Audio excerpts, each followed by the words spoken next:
How's your ortho practice going? Are you up? Are you down? Are you flat? What's the forecast for 2024? Is it worth investing money in marketing and technology, or could you just keep doing what you've done before? Want the answers? Who are you going to call? Not Ghostbusters, Chris Bentson. Our Golden Age of Orthodontics podcast sponsors make it possible for us to bring you new episodes. Dental monitoring is making orthodontic treatment smarter. DM Insights provides clear analytics on clinical operations and practice workflow. You can measure and enhance the effectiveness of your protocols, all while creating a new standard in patient experience and practice efficiency. Lightforce Orthodontics is revolutionizing orthodontic care with cutting-edge custom bracket technology that offers personalized digital treatment plans that are fast, precise, and uniquely tailored to your patient's needs. Take advantage of the new standard of care with 3D printed, fully customized brackets combined with indirect bonding and digital planning. You can learn a lot more and take advantage of some special offers by visiting our partner page at pplpractice.com. The future of orthodontics is evolving and changing every day. But although the way to achieve practice growth has changed, there's never been a better time to be an orthodontist. Let's get into the minds of industry leaders, forward-thinking orthodontists, and technology insiders to learn how they see the future of the orthodontic specialty. How will digital orthodontics, artificial intelligence, clear aligner therapy, remote monitoring, in-house printing, and other innovations change the way you practice? Join your hosts, Dr. Leon Klempner and Amy Epstein, each month as they bring you insights, tips, and guest interviews focused on helping you capitalize on the opportunities for practice growth. And now, welcome to the Golden Age of Orthodontics with the co-founders of People and Practice, Dr. Leon Klempner and Amy Epstein. Welcome to the Golden Age of Orthodontics. I'm Leon Klempner, retired board-certified orthodontist, grandfather of 4 right now, director of ortho at Mount Sinai Hospital, part-time faculty at Harvard, CEO at People in Practice, and I am joined by my lovely daughter, Amy. 4 grandchildren, and I'm going to go ahead and speak for all of us that we're done. That's it. It's 4 right now, and that's the cap. It's the max. Shop's closed. I'm Amy Epstein. I am the COO of People in Practice. I've spent the last 20 years helping businesses grow with strategic marketing, and the last, let's say, 15 helping orthodontic practices grow. Today, we are thrilled to have Chris Bentson back on the podcast.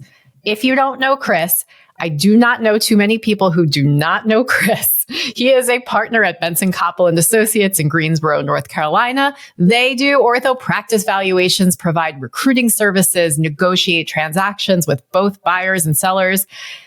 Aside from his work at Benson Copple, Chris serves as the president of the AAO Foundation, and he guest lectures. You will see him around, whether it's to the Wharton students through the Mastering the Business of Orthodontics program or at AAO meetings, Regional Ortho Society, residence programs, study clubs, you name it.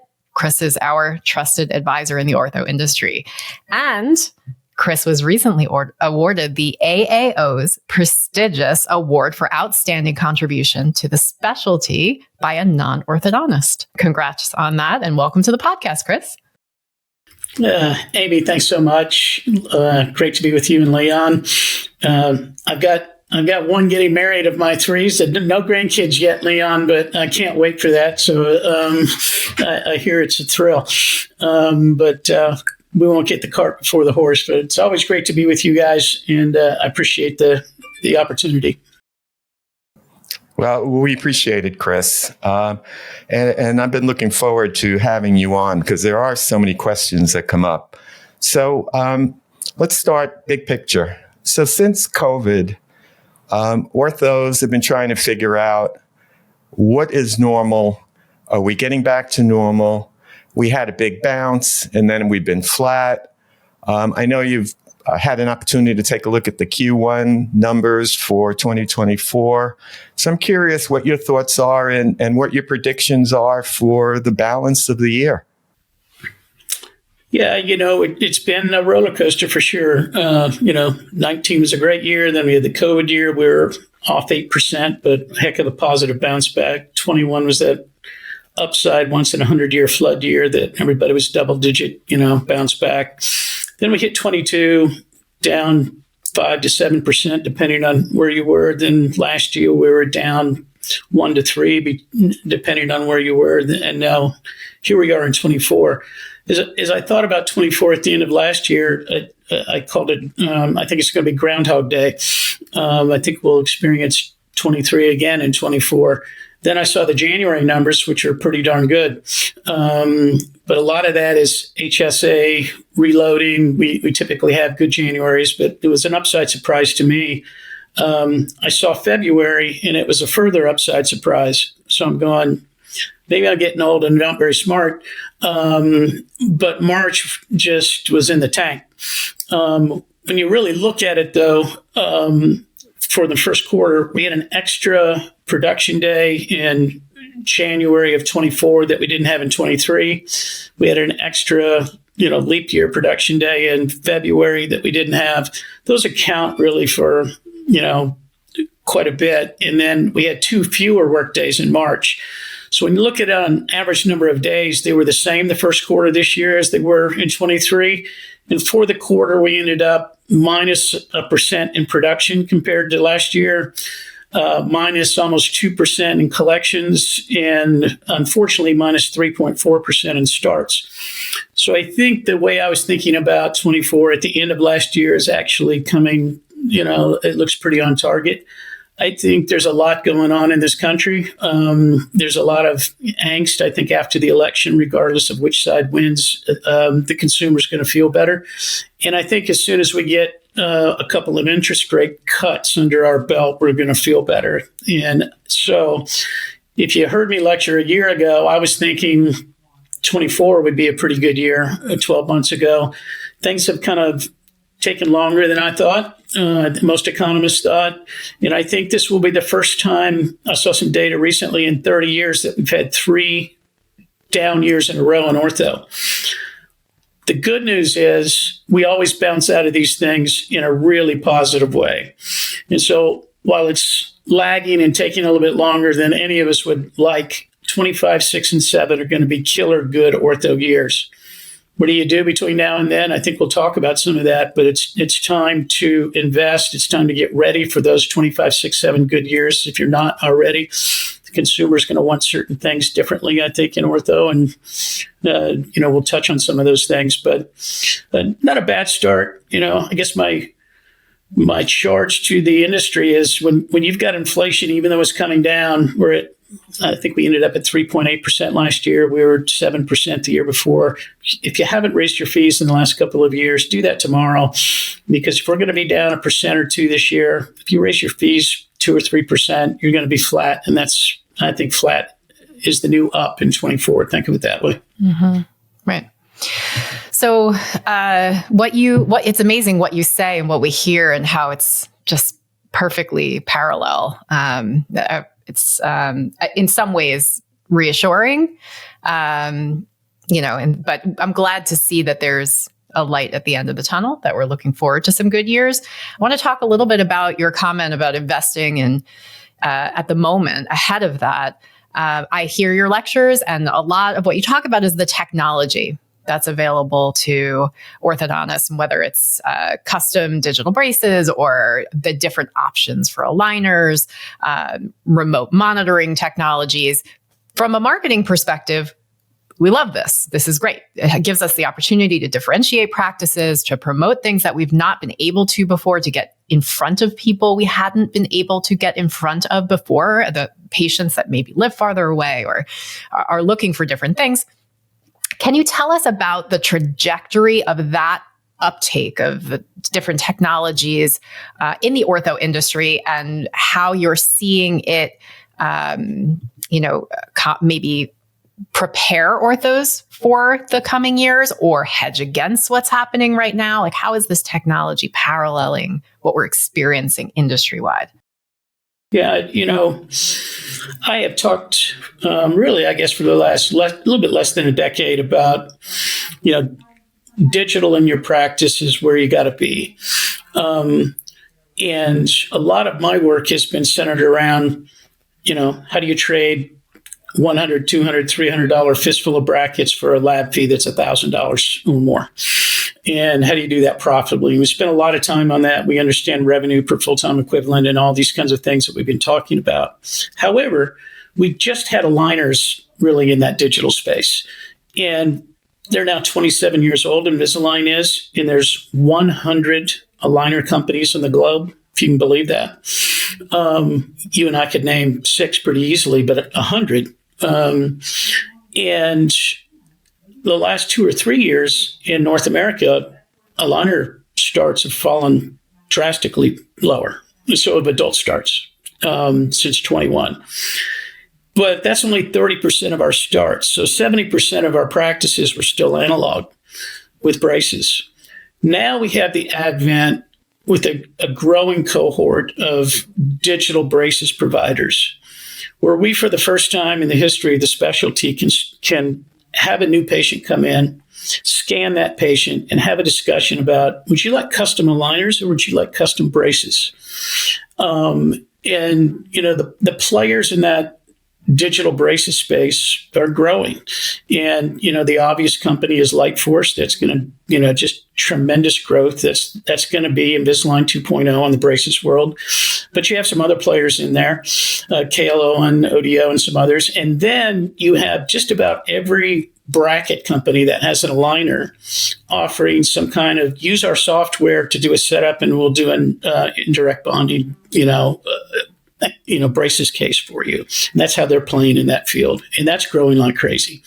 So, what's clear to me is the data. And the data says that an average aligner case is getting in and out of full treatment for an adolescent in 11 visits.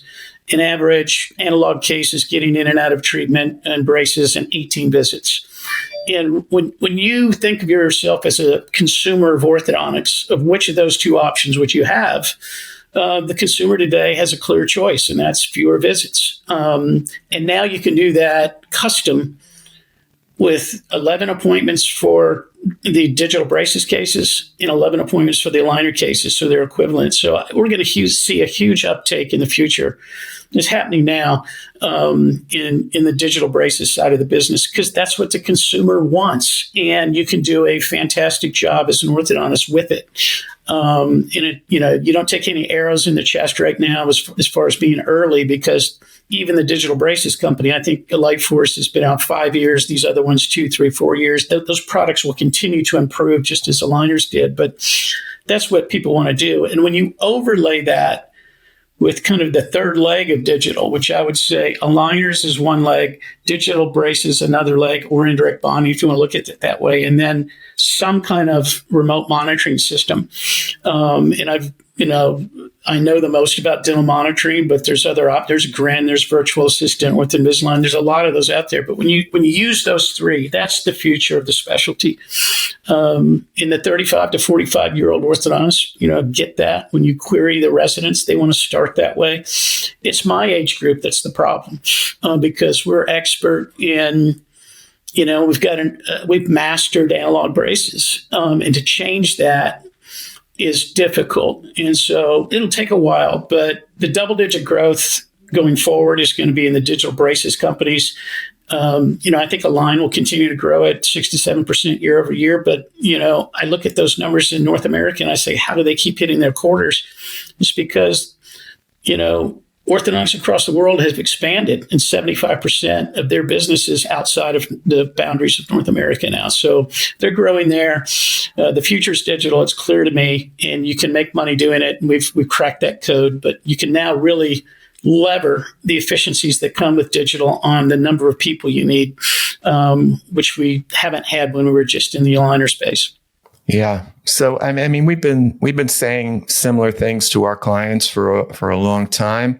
But I think that we're coming to a point where, it sounds from the way that you see it, at least, that, it'll soon not be an option for orthodontists. I know a lot of orthodontists kind of sitting on the fence, some of them believing that, well, I could kind of just do my traditional thing and not invest, because, the other piece of it, has to do with the rising lab costs and the costs of doing this. So, when you add up dental monitoring, light force, some marketing, I mean, that you're putting a hefty price that most orthos aren't used to spending. And, what I hear from discussions with them is that they can't afford it because their practices aren't growing. So, but, how are you going to get your practice to grow unless you invest? So, what do you say to those orthodontists that say, well, this seems like maybe it's just going to pass and it's a lot of money. I think I'll just kind of stay and do what I'm doing. Yeah, I mean, it's a discussion that you have every day. I do too. Data is friendly. And when you have data that you can share and show, improve your thesis that you can do digital profitably, I think that's the best argument. And that's what I tell them. I tell them your practice will go digital. Maybe not while you're in it, but your successor. I mean, in the future, high pull headgear disappeared. It did a great job, but it's not around anymore. And analog braces will become less relevant every year going forward in orthodontics. And so, what the real magic for me and the reason that I'm so enthused about digital braces is because that's where 70% of your business is. And I talked for years on how to be profitable with these aligner case fees, lab fees. But only 30% of our business was with aligners and 70% was with analog. So you still had to act and staff like an analog office because that's primarily what you were. And that's where the market is still today. Now with digital braces, you have both. And the future orthodontic practitioner is going to produce more, work less, have as good or better outcomes, and just, have fewer people in there, fewer staff people.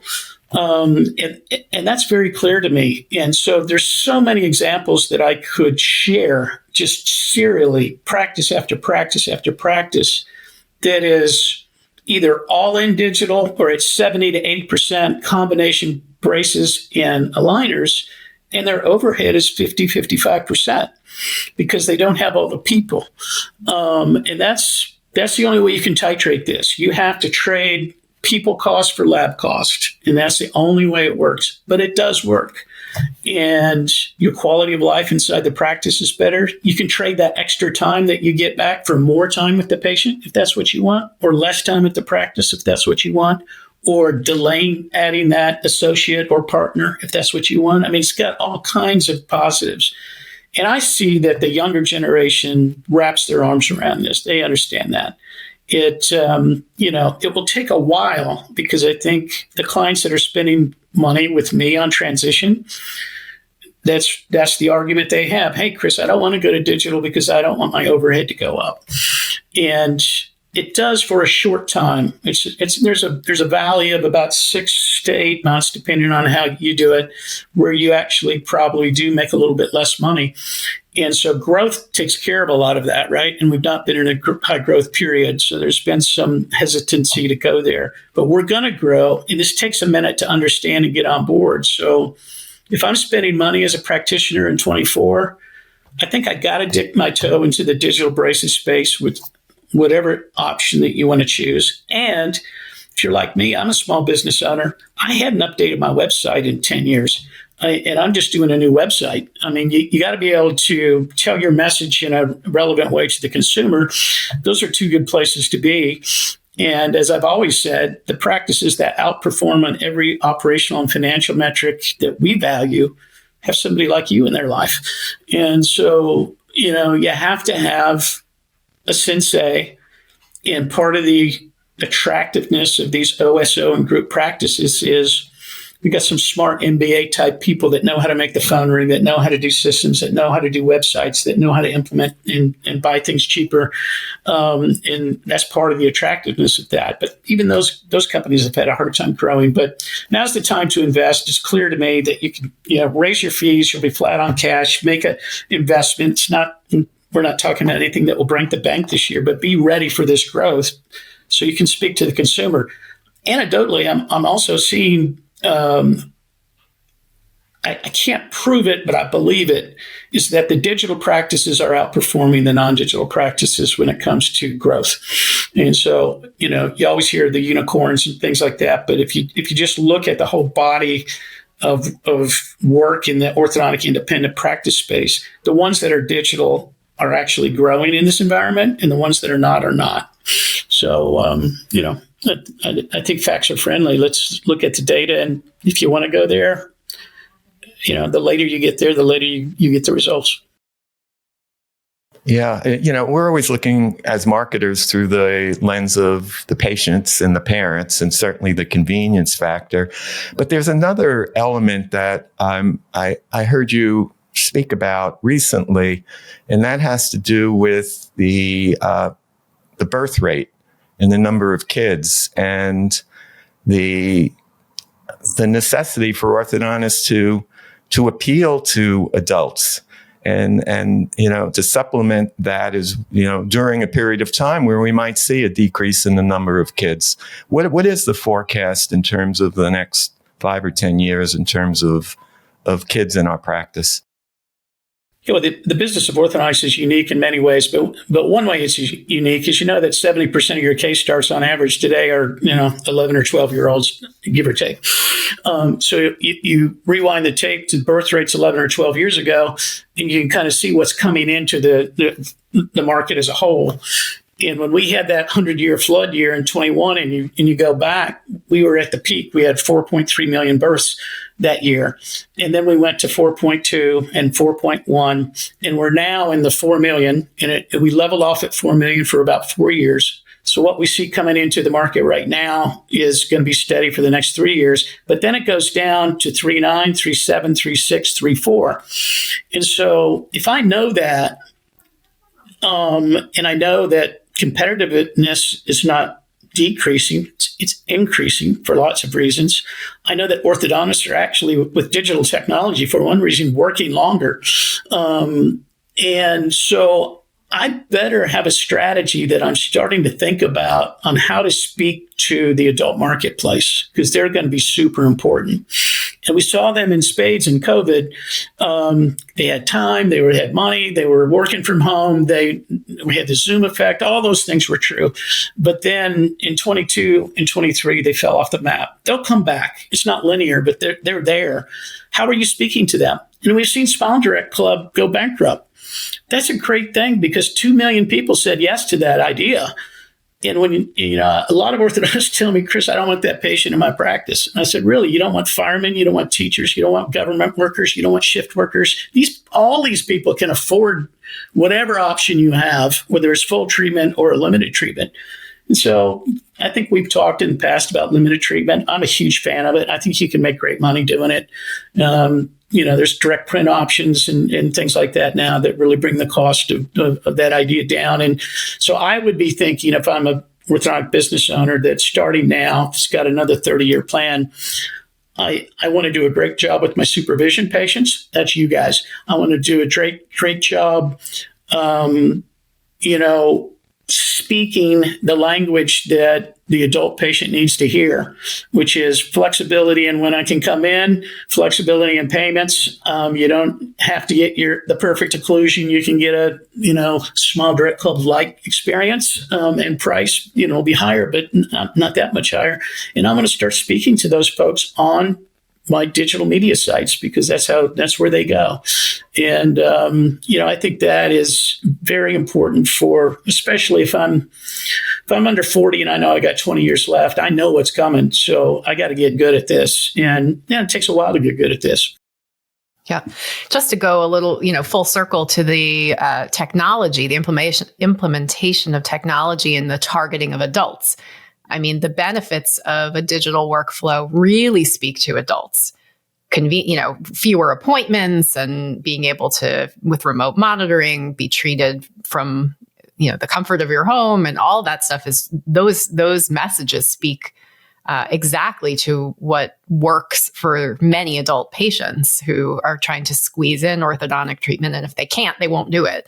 But if they can, if you make it easy for them and you tell them, And that's the key, I think, is, like you said, telling them messages, making sure that you're reaching them, and then providing the ability. It's part of the digital workflow, is the communication workflow, providing the ways in which you can connect with them easily and making it easy for them. Don't make them call you and wait on hold or leave a message. Or like some of the times we just can't do that.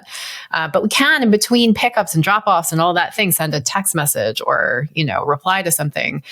So it's just like meeting these adult patients where they are, through the technology, the digital technology itself, the appliances, but also through the communication that you offer them to connect. I agree, Amy. It amazes me still to see clipboards and paper to onboard a patient. There's not a mom on the planet that wants to do that. There's not an adult on the planet. I hate it when I have to do that on the medical side, and I still have to do it. And I'm seeing the doctor a lot more at this age than I used to, but it's just insane. And I would say too, what you just said about the convenience for the adult patient. I'm 62 and I had braces for about 15 months, started 2 years ago. And, I chose David Sarber, who lives in Birmingham. And, I'm in North Carolina. But, I did a hybrid, really. I wore aligners for 10 months. And I wore them great at the beginning and terrible at the end. And my teeth stopped moving. And I said, I'm kind of cooked. Let's get this finished. And said, what do you want to do? And I said, put me in Light Force. And so I finished up with Light Force for 4 months. But I only saw David 5 times. And I got a brand new smile.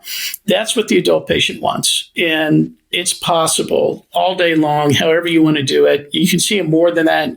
You can't see him much fewer times than that. But we did dental monitoring on top of that, so we got to see that. But that was my own experience, and I loved it. But you've got to start talking to these people. They have to know that that's an option. I think the other thing, Amy, and I don't know what you guys think about this, but we have always been trained really by the consultants. Get these patients out of your practice when they're done. Do one retainer check, and then dismiss them from your computer system. I think the bigger practices, at least, that have 10,000 smiles walking around town, need to stay in a cadence of communication that you can do digitally now with those patients and educate them that we're here for you. You may or may not wear your retainer. Age happens. You may or may not be as satisfied with your smile 10 years from now that you are now. We're here from you, and this is a no guilt place.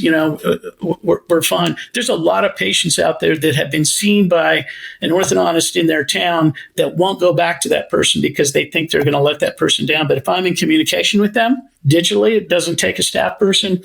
I think that's a huge idea that we need to adopt. Definitely. It's not a project anymore. It's not a, one and done, but it's a relationship like you have with literally almost every other doctor that you go to, an ongoing relationship where you see them beyond just whatever it is the concentrated time you spend with them on a particular issue that you're facing. But yeah, that's a big communication effort because it really is trying to reposition in the eyes of the patient who you are to them and what the relationship can be. But it's not that difficult to do because the deterrent is really, feeling like I'm letting you down because I didn't wear my retainer. But take that away. Just take it away and tell them up front. It's just like communication and you got to touch those people every year, one time at least. And, do you want to check up? Send us a picture. We can do all kinds of things now that we couldn't do not so long ago. So absolutely. Yeah. Well, that's a whole other, internal training exercise too, is keeping in touch. And like you said earlier, not dismissing them, but, keeping them on the recall in some way to be able to establish long-term relationships where it doesn't feel like it's out of the blue to come back and it doesn't feel like a failure. It's just you're inviting them to come back. But that's a whole other initiative that isn't currently being done. It's a big idea. Yeah, we need to do that. It's better. A big idea. Absolutely. I want to squeeze in a question here. You mentioned a little bit earlier, we're talking about transitions and OSOs, DSOs. Let's talk a little bit about that phenomenon. So for a while, we were feeling like that OSO discussion was happening a lot. Practices are selling. My observation is that may be leveling off from our viewpoint. Is that true? And what's your outlook on, the continuation of OSOs buying up practices? Yeah, the pace of acquisitions by the OSOs and DSOs is drastically down for the last 2 years, largely for the same reason that some practices are down, which is the cost of capital, i.e. money. Interest rates have gone up a lot. So, again, facts are friendly. The facts are that about 10 to 11% of the orthodontists in the United States have sold to an OSO or DSO. So 90%-ish have not. Another 8% of our younger doctors are working in one of those environments.